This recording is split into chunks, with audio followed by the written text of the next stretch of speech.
name's Mary. I'm with the ML Public Library. Today I'm here to show you how to make the candy cane paracord craft from either the red and white or the kaleidoscope and white.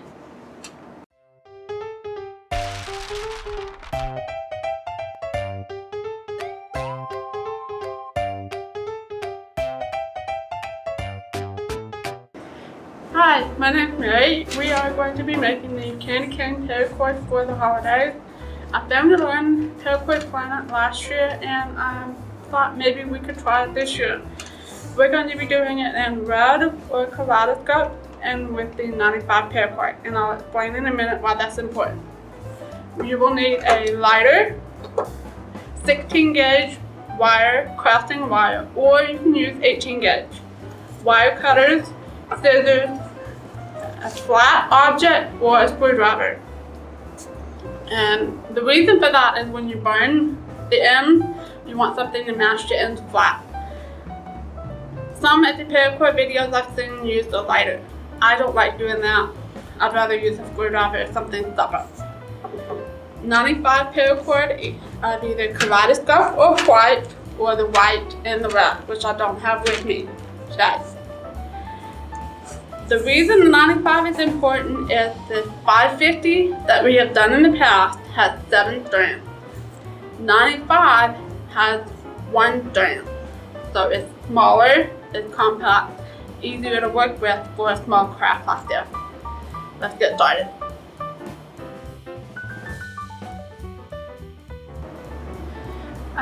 For step 1, you will need 2 pieces of the paracord. One of white and one of the red or the kaleidoscope or whatever color you do of the 95. I've already cut and burned the ends so that the ends are not coming apart on you. You will also need 6 inches of the crafting wire cut with the wire cutter. Be careful with the ends because sometimes they can be sharp. After this, we will start the next step, which will be to start the box knot.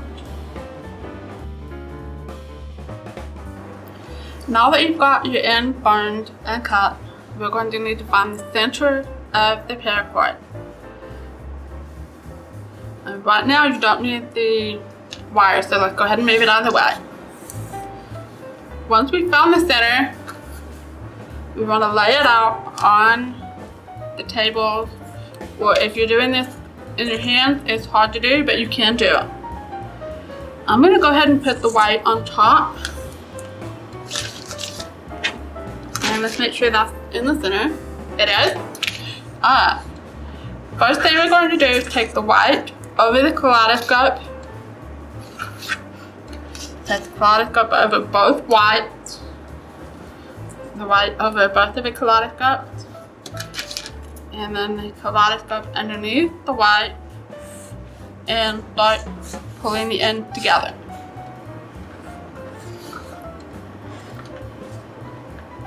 Now this, you can see this turning into a box knot, and we'll pull it tight, and that's our first knot.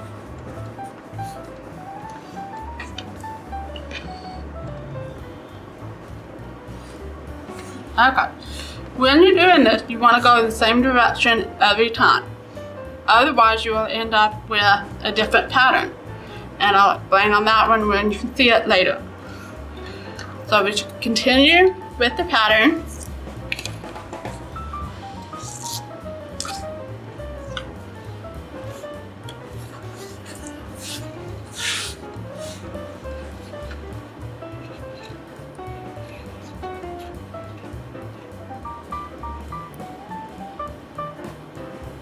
And it will try to fight you and switch over, but just work with it and you'll get it one on top of the other. So that's 2 stitches of a box knot. Let's do 1 or 2 more and then we'll insert the wire.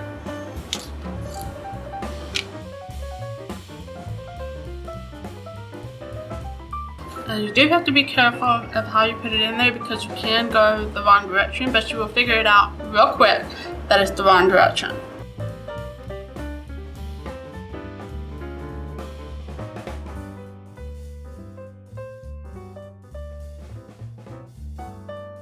Now we're going to pull it tight, but not all the way tight. go ahead and bring the wire in and stick it in the middle and tighten down the knot. Now it will wiggle until you get 3 or 4 knots on it. So you just have to hold it and keep going with it. And see what I mean by being wiggly? It will move until you get past a certain point.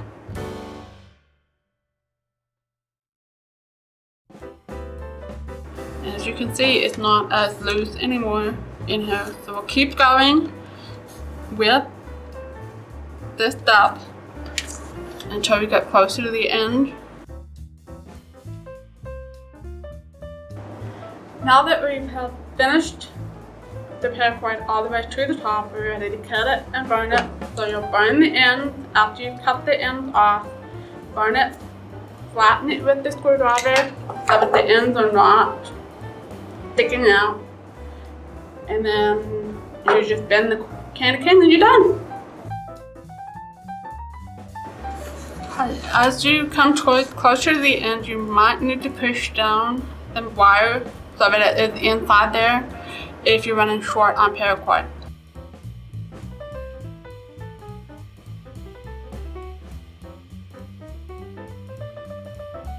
So just keep going until you feel like you're about done, or you covered. I would at least cover the wire. Okay, we've gone all the way as far as we want to. Just tighten down, make sure it's really tight, and then we'll snip it and burn it. You want to do one at a time so that you don't have all of your ends come out on you. Cut as close as you want and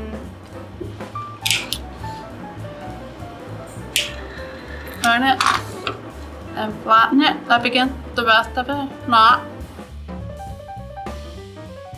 You also want to make sure it's tight as you do it. And you don't want to burn it too long, otherwise you will burn all of the knot and you'll have a discoloration of the paracord.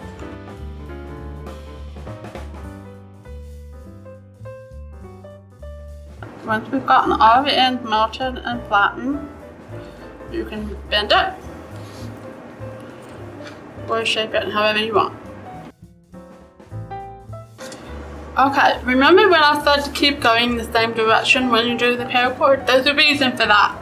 And the reason for that is if you want it to be consistent, you do it the same way every time. Let's say you want to throw a wrinkle in the plan and have a different pattern.